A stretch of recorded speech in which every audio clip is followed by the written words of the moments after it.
Welcome to the Grow My Cleaning Company podcast with your host, Mike Campion. If you are passionate about the cleaning industry, you are in the right place. Love what you hear? Spread the word and tell the cleaning world this is the place to be. Want more? Check out www.growmycleaningcompany.com for free online video trainings, free ebook downloads, free blog posts, and of course, all the podcast episodes. Everything you need to grow your cleaning company is at www.growmycleaningcompany.com. And now, on with the show. Welcome to the Grow My Cleaning Company podcast, where I coach owners of cleaning companies on anything and everything. If you're committed to growing your cleaning company, go to www.growmycleaningcompany.com and get everything you need to create the cleaning company you've always wanted. If you want to be a guest on the show, you can email our producer, Natalie, at N-A-T, at growmycleaningcompany.com, or just give us a call, 480-648-5149, for any questions you have or to apply to be on the show. I'm excited to talk to you. Today, we are chatting with Pete Boland from Oracle Building Maintenance. Oracle serves the Saskatchewan and Manitoba area in commercial cleaning services. If you want to reach out to Pete, you can get a hold of him and his team at www.oraclebm for buildingmaintenance.ca because they're in Canada. Pete, say hello to Cleaning Nation. Hello, Cleaning Nation. How's everybody? It's so funny. Everyone always asks that. I'm like, I don't know what to say now because they don't really talk back. We just talk, and hopefully they listen. God, tell me about it, right? It's such a habit of mine to ask everybody else. Yeah, I know it's like well, I don't know, maybe poorly, I don't know, maybe it's a mixed bag, I'm sure. All right, so tell us a little bit about you, man. How'd you get in the cleaning business? Where are you at? What's shaking? Sounds perfect. I got in the cleaning business pretty much differently than anybody else. Out of high school, I went and ran call centers. So I ran a call center of 200 employees when I was about 18 years old. Started making six figures a year by the time I was 19. And then at 21, the company decided to sell, and the new owners tried to cut me down to about, half of that. So we're now down from six figures to five figures. Oops. So I decided to start my own company and move to the Philippines and India and do call center work for outbound calling companies. So we called into Canada and the U.S. and essentially just did cold calling and sales for them. So things like tickets, charity work. But unfortunately, my wife didn't want to move to India with our daughter. So we decided to move back to Canada, and I wanted something where I had some recurring income coming in. What I found was the best was janitorial. So I essentially opened up a Yellow Page book, made one phone call, got an estimate, went and did that estimate, got a first client, and then we've been in the business ever since. We're about 6 years into it now, and about 200 plus clients almost. Fantastic. How many employees do you have to take care of those 200 plus clients? Oh, we're looking in the 80s. Fantastic. And if I remember right, you're in a couple different areas, correct? Yeah, we actually operate in Manitoba and Saskatchewan. So I live in a small city. We have about 45,000 people. So I burned through those buildings pretty quickly doing the marketing we do, and just started going to other cities and doing the same thing. All right. So it's been wonderful. Fantastic, man. I'm so excited to have you on the show today. I guess let's just jump right in, brother. How can I help you today grow your cleaning company? You know what? I got a great question about email marketing. How often should you be sending emails, and what type of information should be in the emails to get your clients to click or call you? Man, I love that question. I think, gosh, we're coming up on 50 episodes, and I don't know that anyone's ever asked me that before, which is a bummer because that's like a deep well of some really good stuff, but I try not to coach up my people, just let them ask what they want. So nice job on bringing a question I'm dying to talk about. So let me ask you a couple clarifying questions, and then I'll dive in with some feedback. So first of all, are you looking for, you mentioned customers. I just want to be clear. Are you talking about customers or prospects? So prospects, right? So we went out, got an email from a client, or they hit a landing page of ours, and we put them in a pipeline for email drip campaign. So we're sending them out a sequence of emails. Okay, so this is prospects, not clients, because the answer for clients, and you should be emailing them periodically, as well is going to be different than prospects, although oftentimes they will end up in the same nurture campaign. So sometimes they're in the same campaign, but not always. So that said, and this is more for the benefit of Cleaning Nation, then we'll get to your question. How many are on your list if you're willing to share that, and how did you build it? Because that's something I'm always coaching people on, and a lot of people, I don't want to say they fight me on it, but they have a hard time getting their mind around it. So I'd love for you to share how that's been working for you, and then we can talk about how to maximize that list. Sure. We have about 400 emails right now. We just started using landing pages to in Google AdWords to acquire the information. In the past, what we've done is just cold call, and if they've said no, we've acquired their email address to kind of put them on a TOMA campaign, top of mind awareness, so that when they want to make a switch, they can. All right, perfect. Yeah. And well, last question, then I promise. I feel bad, like you're asking for coaching. I'm asking you for a bunch of stuff, but I promise we'll get to it. So, how long did it take you to get that 400 names, just so people can kind of see that it's something they can really do, and it doesn't take a decade? You know what? I screwed up our first 4 years and never collected any data from anybody. Mm-hmm. So over really the past year is when we've gathered the 400 emails. Which is... Before that, we were just, you know what I mean, calling people and then just walking away and then recalling them again later on. So we've really adapted to gather information from every single person we talk to now for the longevity of the business. And that's so fantastic because people get discouraged sometimes. They're like, oh, I've been doing it forever and I haven't gotten emails. I go, well, tell me about that. What's forever? Well, it's been 2 months. How many emails do you have? 40. And I'm like, well, that's 20 a month. In a year, that'll be 250. And if you get better at it, 2-3 years from now, you have 1,000 people that you're talking to. If just 1% ask for a bid a month, you're going to be buried in work. So congrats. Yeah, it's so nice to finally get, I'm always telling people how this can work. I appreciate you kind of sharing with how it does work so I can get, a real life person doing it. So that said, let's talk about how to maximize this list. The first thing I would mention, and it sounds like you were doing a really good job of it, is identify. So I'm going to create a calendar a communications calendar of which email will be a part of. So I won't, because we don't have an infinite amount of time and you didn't ask, I'm not going to go into the big picture, but I just want to know Cleaning Nation to be aware that it exists. So if I've got my list, quote unquote, ideally for me, I'm going to have a contact name, a physical mailing address, an email address, and a phone number. And I'm going to kind of hit them depending on how big of a prospect they are with lots of different things. So you already talked about calling. It sounds like you've got that locked and loaded, so I'm not going to beat that up. That's another conversation for another day. But I will say that if you take calling and you're getting X% of result and you take email and you're getting Y% of result, if you add them together, it's the sum is greater than the parts, right? So somehow, and I don't know the magic behind it, but when you call and email, both go up. So say you're getting, just making stuff up, you're getting 10% response with the calling and 10% response with email. You think, well, if I do both, I'll get 20% response. Oddly, it goes like 25. So there's definitely some synergy between doing both, and it sounds like you're doing others. So I'll restrict this conversation to email, but Cleaning Nation, make sure that you're taking advantage of mail and the telephone as well as just email. Any questions before I go on, Peter? Nope, we're good. Okay, perfect. So I break stuff down into ideal. You could go 3, but I'm going to make it simple and go 2. Kind of 2 phases. Phase 1 is going to be the indoctrination phase where I'm really trying to get them to know me and understand me, and the contact's going to be a little more frequent at that point. And then phase 2, which is kind of the follow-up or nurture sequence where the contact is going to be less frequent. So when someone emails, ideally over the first 30 days, I'm going to want to see, I'm sorry, not when someone emails, when someone requests, I'm assuming on the landing page, which just so you guys know, Cleaning Nation out there, instead of your main website that has maybe 3 or 4 goals of we want to give you information, we want to get your information, we want you to call for a bid, you can sign up for whatever, it might have a bunch of stuff. A landing page has 1 goal and 1 goal only, and it sounds like in Peter's case, that's to get their contact information. Is that correct, Peter? Yeah. Okay, so in exchange for their contact information, what are you giving them? I'm assuming you're not just saying, hey, visitor, please give me your information. Is there some sort of give me your information so I can send you something, or how are you getting their address? We actually give them a checklist. So a checklist that they can use with their current cleaning company to make sure that they're staying on top of what they actually promised them. Beautiful. So let's say they download the checklist on day 1.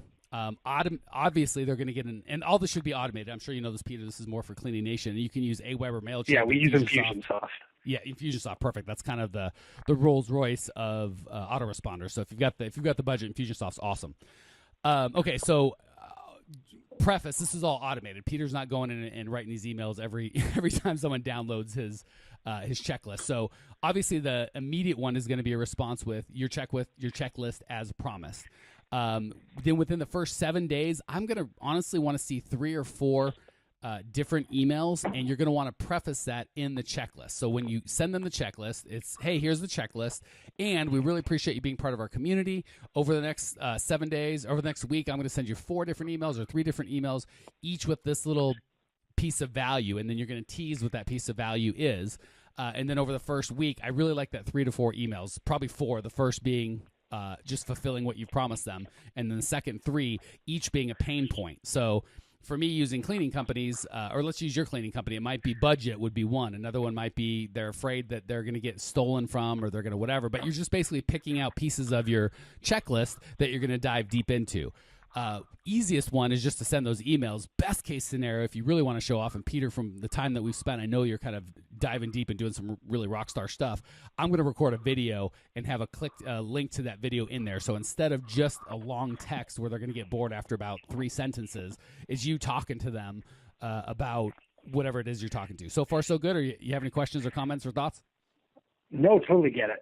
Okay, so to sum up, the phase 1 is going to be the first week. I like the fulfillment email plus 3 emails and as much video or links to video of you personally talking to them one-on-one as possible. Or if you've got someone else that manages your sales, whoever's going to be the face that you want them to go, oh, I know that guy, because there's this, for whatever reason, there's this celebrity thing we have with people on TV. So even if it's on video, there's part of your brain clicks and go, oh, this guy is important. And you'd be shocked at how when you do video, and you show up at an event, or for whatever reason you meet them, you'll hear so many, oh, you're the guy from the video, and they already kind of give you this credibility and this celebrity. So you want to choose carefully who you want that to be. If you're not the one going on sales calls and being the face of the company, you're going to want that guy or gal to do those, and if you are, of course, you want it to be you.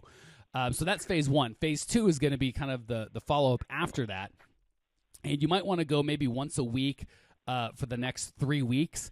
And that could be anything in terms of, at this point, I'm trying to engage. So I'm going to be asking questions, taking surveys. What did you like or not like about the checklist? Did you learn anything? What's your biggest frustrations? If you had a magic wand, what could you fix? If there's any sort of event that you're doing or party or some other kind of, news to give them, I do that. So that's kind of the first month. And then after that, I'm going to put them into the long-term nurture sequence, which we kind of briefly touched on earlier. And that's where everybody goes. So if you've got a prospect, a client, an employee, a past client, everybody is in this kind of nurture sequence where it's almost like a newsletter. If you've got the budget, send a physical mailed newsletter. If you don't, I don't like the e-newsletters because no one ever reads those. But it's usually 1 or 2 times a month where you're just going to reach out and ping them. And you're not selling anything. You're not asking for a bid. You're just really trying to give value, or turning them to an event or something that you think your audience might be interested in. So long story short, I'll sum it up real quick. Phase 1 is you want to fulfill what you said you were going to do, and then 3 follow-up emails in the first week, ideally with lots of video. Phase 2 is that first month, at least once a week, no more than 2 times a week. Once a week is probably about what I'm most comfortable with, giving a lot of value. And then after that, they go into the nurture sequence where they may or may not be getting specific emails just to them. They're getting the same emails that your prospects, employees, customers, kind of everybody on your list is getting. And you can certainly slice it and dice it and make it a far more complex, but that's going to be better than what 90% of your competition is doing. Thoughts, Peter? No, got it, man. Really good. Okay, cool. We're good. And the other thing I did want to, because we've got a couple minutes here. The other one quick thing I'll do, and then we'll hit the lightning round, is segmentation. So this is kind of the next step of fancy. But Peter, it seems like you got a lot of stuff dialed in, so I want to make sure you get a lot of value here. Are you segmenting your audience at all in terms of when they sign up for their I call it a lead magnet, but their checklist? Are you asking them any information other than name and email? Name, email, phone number, business name. And actually we have a message board on it to see if they want to put any message in there. Oh, perfect. I like that. And I would break that up into 2 or 3 steps, because every time you add a field, your conversion rate goes down. So if you say, just give us your email address, say you get 12% of the people that hit that landing page turn that in. As soon as you say, well, on top of your email address, I need your name, it might drop to 8. So every time you ask for a different field, you lose some. But the thing I'd like to know, and this really depends on how dialed in you are with your target customer, if you can get an idea of, like, you might say, how many times a week do you get service now, or how many times a week are you looking for service, and you might have a different email follow-up sequence or total follow-up sequence, email, phone, offline, online, offline, for the person that's 7 times a week that's got 20,000 square feet than you would have for the guy that's 1 time a week with 5,000 square feet, especially when you get into direct mail and packages and stuff that's kind of expensive. Or you might just speak to them differently, right? You might give, once you've got your kind of target market nailed down and you know who you're speaking to, the indoctrination series of those first 3 emails might be different for the guy that's 1 time a week than 5 times a week. Any thoughts or input there? You know what? I have no input, but that'd be a great idea, because right now we're using something very, very generic to just kind of get the ball rolling. So I'd love to be able to segment both out so we can give a little bit more, maybe higher content value to ones that are 7 days a week, along with our mailing versus just the once a week claims. Perfect. Yeah, and I didn't want to not hit you with that, because for you personally, it sounds like you're at that point where you're ready to start segmenting. But again, on Cleaning Nation, don't get freaked out by that. If you're not, step 1, collect email addresses. If you're not doing that, at least collect them. Then you've got them, even if you do nothing with them. Step 2, send 1 or 2 people, right? It's not a big deal. Step 3, put together a sequence. And then step 4 is you can just, the nice thing is, once, like Peter, he's got 400 people on his list. If he wants to do a party, he can just literally send out 2 emails maybe saying, hey, we're having a party, come have fun. And you might get 20, 30 people show up, or 5, 10 people. Some people show up just off of those emails. If he wants to say, hey, we're doing a special where if you sign up for a new service, we'll do a free floor cleaning or $500 carpet credit or whatever he wants to do, he could pretty much drum up business anytime he wants. So start collecting. And step 1, start collecting. Even if you don't think you're going to use it, I promise you can monetize that list. Step 2, create a easy, simple sequence. And then step 3, once you've got that locked and loaded, feel free to start segmenting and doing some of the fancy stuff. Any questions before we hit the lightning round, my friend? Yeah, I do. Any good websites or books to read to kind of give me a little bit more in-depth on the topic that we're talking about, so the email marketing and just information? Yeah, absolutely. I'll give you there's a bunch of I've got 100, so I'm going to try and give you just a couple big ones. Digitalmarketer.com is really good. That's Ryan Dice's company. They're awesome. They're probably one of the best in the world at that. That's all they do. So digitalmarketer.com. They've actually got a product, I think it's like $50 a month or some stupid amount, and they just give you a wall of information. So they'll give you a bunch of free stuff, but sign up for the $50 product. I get $0 of that, but it's just a great deal. And then 2 would be a guest I actually had on my show, Neil Patel. He, if you want to really nerd out with me, I think he's sold now, but he had Kissmetrics and Hello Bar, and he's got a bunch of stuff. But if you go to neilpatel.com, he's more, I mean, he'll do landing pages as well, but he talks a lot about, or he'll do emails as well, but he talks about landing pages. And he actually had a really cool thing where he just built a blog from $0 to $100,000 a month in like a year, and he chronicled each month. So neilpatel.com, and I think he's also got quicksprout.com. They're both Neil Patel, but between the 3 of those guys, you'll be drowning information more than you need. Does that help? No, that's more than perfect. Thanks so much. Cool. And Cleaning Nation, I'll make sure I have those in the show notes. So if you want to click through to that, just go to growmycleaningcompany.com, find Peter's show notes page, and I'll make sure there's links to all that good stuff so you don't have to go hunting. All right, that said, let's hit the lightning round, my friend. Hopefully you got a ton of value. Let's turn the tables a little bit, give you the opportunity to give back some value to our little community. 3 quick questions. You're going to give 3 stupendous answers. Question 1, what's the best piece of advice you've ever received? So 10x everything, that meaning never lower your target, increase your actions. If I have a goal of hitting 100 buildings, if I find out that I'm, a month away from my goal and I'm not going to hit it, instead of lowering the target to saying 80 buildings, I'm going to increase my actions, work extra, hire more people, whatever it takes to reach my 100. Man, so that's the best piece of advice. Cleaning Nation, if you didn't get that or only got 80% of it, that's the beauty of a podcast. Rewind that bad boy or whatever, go backwards 30 seconds and play that 6 times, because that was really good, Peter. Couldn't have said it better myself, and I talk a lot. Question number 2, what's the biggest mistake you've ever made in the cleaning business? Maybe we can learn from.